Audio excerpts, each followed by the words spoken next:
Tom Godwin, The Cold Equations, and Science Fiction. Hi, I'm Gary Levisi, and this time we're going to take a look at a less than well-known science fiction writer from the 50s, 60s, and 70s, Tom Godwin, who wrote one great classic science fiction short story that was anthologized probably more than any other story, and it first appeared here in Astounding Science Fiction in the August 1954 issue, and it is The Cold Equations.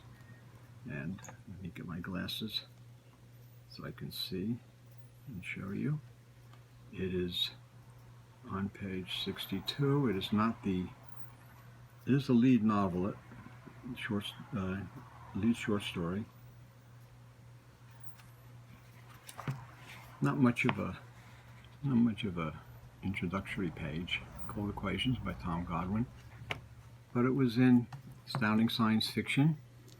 It is a masterpiece of a story. It's the story of Marilyn, a 13-year-old girl who stows away on a spaceship. Barton is the captain of the ship. It's a one-man ship, and he's going to save 16 people on a planet. He only has room and fuel enough to do his job and get back with the least minimal amount of any kind of leeway. So when he finds out that he has a 110-pound 13-year-old girl stowaway on his ship, the rules on the frontier in space in this story are harsh, and they mean that stowaways have to be jettisoned out of the airlock into space and basically killed. At first he realizes that there's somebody on board the ship. He notices a discrepancy in the weight, and he says, well, there's a guy that some guy stowaway on his ship. He's going to have to go with a weapon, take him out of the locker where the guy is hidden, and throw him out into space. And he doesn't mind about throwing a guy out into space. He says this guy knows what he's getting in for. All the rules and regulations tell you that these ships only have the bare minimum amount of fuel to do their duty, and it's the cold equations is the basic of the story. Some of this comes out of World War II, because soldiers who fought in the war and in any war, are cognizant of the cold equation. Sometimes situations get very deep. And in this story, so it's not a guy that's on the ship, it's Marilyn, a 13-year-old girl. And Tom Godwin lets us really know Marilyn and her conversations with Barton, the two of them, the way they talk to each other, the way they talk about their dreams. She stowed away on the ship because she wanted to see her brother, who she hasn't seen in 10 years, and he's on the planet that Barton is bringing medicine to help save the life of the people on the planet. And she wants to see him, her brother. But she didn't realize any of this, that she's being on that ship has put everybody in jeopardy and danger, and everybody could possibly die because of her. She has to go out the airlock. There's no other remedy. There's no other. Otherwise, Barton will die. The ship will crash. The people on the planet will all die because of her thoughtlessness. But it's not really her fault. She's a 13-year-old girl. She doesn't understand a lot of things. She's naive. She thought everything would be okay. She didn't think it would be a big deal. She goes to him. She says, I'll pay the fine or whatever work I have to do. I know I shouldn't have done this. There's signs everywhere telling me not to do any of this. And but the cold equations are there. And the story is really rough because as you're reading it, you get to know Marilyn. And she is quite engaging, quite charming. quite heroic, and her and Barton talk. He does everything he can to try to save her. He contacts all of the people from the other ships and other agencies and telling her what happened. They tell him, you know what you got to do. You got no choice, otherwise everybody's dead. And he says, I know. He says, I just don't want to do it. He says, I have a little time before I can make the final decision. And they say, well, don't put it off. The more you put it off, the more it's going to be harder for you. And he goes, I know. And he puts it off because he's talking with her and he's engaging with her, and she's really quite an engaging person. And the story gets rough because in the end, he has to do what he has to do, and it's a classic story. It's one of the best science fiction stories ever. It will make you cry. It will make you think. It's been anthologized more than any other probably story ever, and Tom Godwin wrote it. And the interesting thing about the story, and there's a book of all of Tom Godwin's books, stories, The Cold Equations and Others, edited by Eric Flint. This is a Bean book, and it's a trade paperback, and it is from 2003. This has The Cold Equations in it, of course, and all his other stories, which I'm going to mention a few of the others. This story was anthologized, of course. It was made into a Twilight Zone episode. It was filmed as The Stowaway, and it's been it's well known. But there's some things behind the story that you don't know, or may not know, which I didn't know when I found out. A couple of things is that the story was written in 1953, but Tom Godwin may have lifted some of the aspects of the story from a Weird Science EC comic book, which had a very, very similar story, except in the story, in the comic book, the girl died. Now you're saying, well, wait a minute, Gary just said in the Astounding Science Fiction story, the girl died too.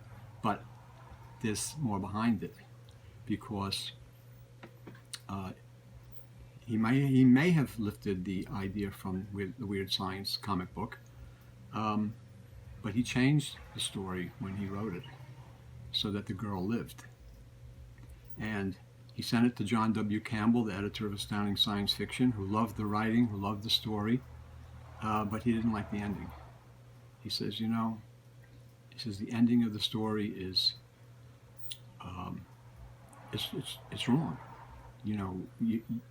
You're building this whole premise of the cold equations, and then you're letting her get away with it. Letting her live, letting Barton find a way to save her life, and it shouldn't be. So they went 6 drafts, back and forth. Godwin sending his story back for revision to Campbell. Campbell sent it back. No. He says, you're missing the point. You know what you got to do. But finally, he has the girl. The girl dies in the end of the story, and it is shocking, and it shocked readers. This story, when it was published, got more attention than any other story, science fiction story ever published. And so it's interesting that he actually wanted her to live. And he actually wrote the story different from the Weird Science story. He saw that story and he says, no. He says, I'm going to write a story similar to that, but the cold equation, it's going to be the girl lives. That Barton somehow finds a way to keep her alive. And this is almost like Star Trek, like William Shatner, and Captain Kirk, where he says, we got to find a way. There's got to be a way to do it. I don't believe in the no-win scenario, that kind of thing. And I'm bringing this up because it's going to have some implications later on in this episode. There's some Star Trek connection feeling here. Yeah. So anyway, the thing that I found out though, and it's very sad, very tragic. Tom Godwin was born in 1915. He died in 1980. He wrote 3 novels and about 30 short stories. Cold Equations was his 4th novel.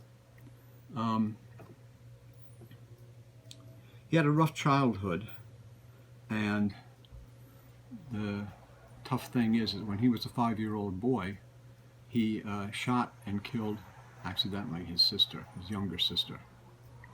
And that affected him for the rest of his life. And that may have affected him when he wrote the Cold Equations, when he tried to find some way to save the girl. It's a story with a lot of sentimentality and a lot of heart.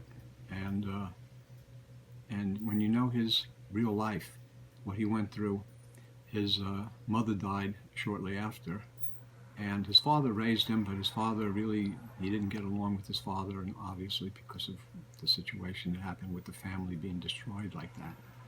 And he killed his sister by accident with a gun. And he quit school when he was in the 3rd grade. 3rd grade was his highest education. And he still became a great science fiction writer and a great writer. And wrote one of the greatest stories ever in science fiction.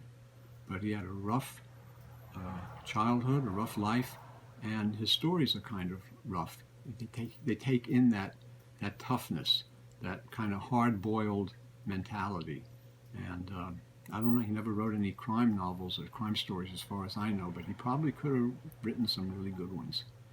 The other thing about some of the other books that he wrote Space Prison. This is from a pyramid book. Original title was The Survivors. And this is actually, the cover painting is by Stanley. And this is his wife, Rhoda, and that's the artist. He used both of them as models. And the other reprint, this is probably from around 1960, 1964. And it's a Ralph Brillart cover on this one. Space Prison is basically, it's crushing gravity, thin air, winters of unimaginable cold, searing summers under 2 suns, a deadly wasteland teeming with monsters and killing fever. This was Ragnarok, the most dreaded planet yet discovered. And Ragnarok was where 1,000 untrained Earthmen and women and children were brutally marooned by a sadistic enemy. 200 died the first night. In the morning, the survivors knew what they must live for: revenge. This is a tough book. The Gurn Empire is destroying the human race, and these people have been stranded on this planet. And the planet here is like the Star Trek tie-in, because this is like the Wrath of Khan. This is a planet, a hell planet, like Khan and his people were marooned by Kirk on. And this is the same kind of situation, except 10 years before the Khan first appeared in Star Trek, the TV show, and 20 years before the Wrath of Khan movie came out, 20 years later. So Space Prison is an incredible story about bravery and people fighting for survival and for revenge.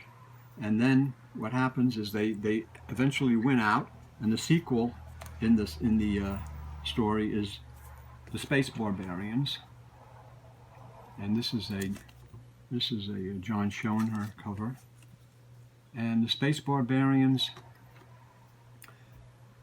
takes place years later when the inhabitants of Ragnarok have conquered their world, and much like Khan conquered his world, and they take in ships and they go out into the galaxy and they become like space pirates. But the Gurn Empire is fighting and beating Earth, and Earth is in trouble, and the space barbarians, people from Ragnarok, who are enhanced people, because what happened is, because of the high gravity on the planet, because of the incredible brutality that they're forced to live, they become strong and powerful and like superhuman, and they're like supermen and superwomen. So they're because of their environment has created them, and so now they're off the planet, they're in space, and they're fighting for Earth and for humanity against a vicious enemy. It's a great series of 2-book series. If you haven't read them, you're gonna love them absolutely. I read these when I was a kid, and a few years back. I just read today. This is the Cold Equations, and it's great stuff. It's great stuff. The only other thing I want to mention is one other Tom Godwin story, which is kind of famous because of it's a great story, but also because of the cover art. And it's from Astounding, October 1953. You might recognize this. Tom Godwin got the cover for this issue, and it's Kelly Freas, the famous robot cover, where you see the blood in the finger, where he kind of did not comprehend how delicate a human could be. And it's an amazing story. So Tom Godwin wrote some great, terrific science fiction. And the other thing is a little bit of a tie-in. From 1977, Queen, News of the World album, had a Kelly Freas cover, actually based on the Astounding Science Fiction cover, and shows the robot attacking the members of Queen. And aside from being a great album musically, it's the Kelly Freas art is really cool on the cover. And not to forget, there is also Kelly Freas art on the inside. So here you have this Kelly Freas art of the robot. That's pretty cool. So that's just a kind of a tie-in. Doesn't really have to do with science fiction per se, but it's cool music. A lot of science fiction covers have been used on albums, record albums, cover art. So it's just something interesting. But I think Tom Godwin, especially the Space Prison and Space Barbarians, is something that people should read. They should be reprinted. Space Prison is in this book, the novel, and along with a lot of his other stories. So this might be a book you want to look out for that's around, or these various paperback editions, the Space Prison and the Space Barbarians. Great stuff, great reads, fun science fiction, adventure, action, and thoughtful, interesting. Tom Godwin was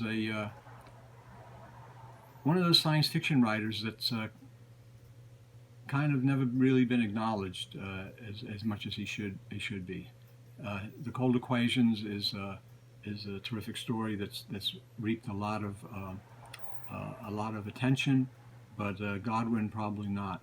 And feel bad about his early life and the situation with his sister and what happened. That's got to scar you forever. And I think about, in some way, that was maybe why he changed the story of the Cold Equations. He wanted to make the girl live, and he wanted to make Barton do everything he could to find a way, as Captain Kirk might say, to find a way to make her live. And Campbell said no. He said she's got to go. You're writing this story about this harsh environment and under these harsh regulations that are in the future, out in space, where there is no forgiveness, where there is no no sense of sympathy or compassion. You know, it's cold and uncaring. And he says that's what has to be the end of your story. And finally, after 6 drafts, he finally relented and he says, yeah, I know. And then it became one of the greatest stories ever written in science fiction. It's just, I just think it's a great story. He's a great writer. Shouldn't be forgotten. And I hope that some of you out there will, if you haven't read some of these stories, will give them a try, because they're certainly worth it. And it's some interesting material that you'll like. Anyway, I hope you enjoyed this little look at Cold Equations and Tom Godwin, science fiction. And if you did, give us a thumbs up and a like. And share this video with friends who might be interested in this. Thanks a lot for looking, and see you next time.